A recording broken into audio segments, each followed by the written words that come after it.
He doesn't have much of an ego, considering he's okay with losing at competitions to 5-year-old children. He's also pretty friendly to others despite being discriminated against for his race, so that speaks for itself. Your first impression of him may be that he's an idiot, and that impression may in fact be true, but he's also a good guy. She's ridiculously social. As an introvert, I hate to say it, but being able to easily create connections with others is a very useful trait to have as a boss. It often comes in handy down the line. More importantly, on a personal level, she also enjoys helping others and cares a lot about the quality of her work. He would care for his employees and wouldn't consider himself above them. In fact, he's more than willing to stick his neck out for his subordinates, which inspires loyalty. She is very wise, but I wouldn't be able to handle being teased all the time. Or maybe I'd like it. Yeah, I think I'll pass. But I did admittedly think about it for a second though. She's good at creating plans, carefully considering possible outcomes and trying to play around them. She's also a fair leader, and makes a point to show appreciation to her subordinates for their work, which is always nice.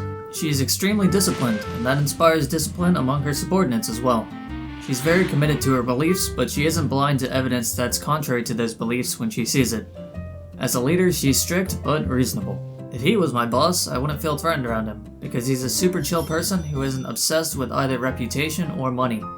He's very free-spirited, so he wouldn't be that type of boss who would hover over your shoulder all the time either.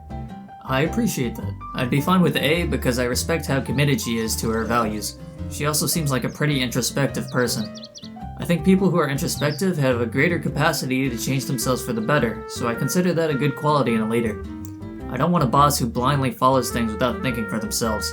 Heck no to the puppet version of Raiden though, because her behavior is literally programmed like a computer. And since she could literally delete me from existence before I could blink, I'd be terrified to be around her. Based on how she handled the whole Vision Hunt decree situation, she clearly cares a lot about doing the right thing for her people. She's in a position of power but remains kind and unconceited, so she doesn't let that power get to her head. He's really good at handling tough social situations. He has a lot of empathy with animals, so I really can't see him being mean as a leader. He also isn't above doing menial work, so I could see him being willing to help his employees out with more tedious tasks. Until she either A, grows taller, or B, mentally gets over her shortness, I wouldn't want her as a boss because she'd be sleeping all the time. And who'd always have to cover for her? Me, her employee, that's who.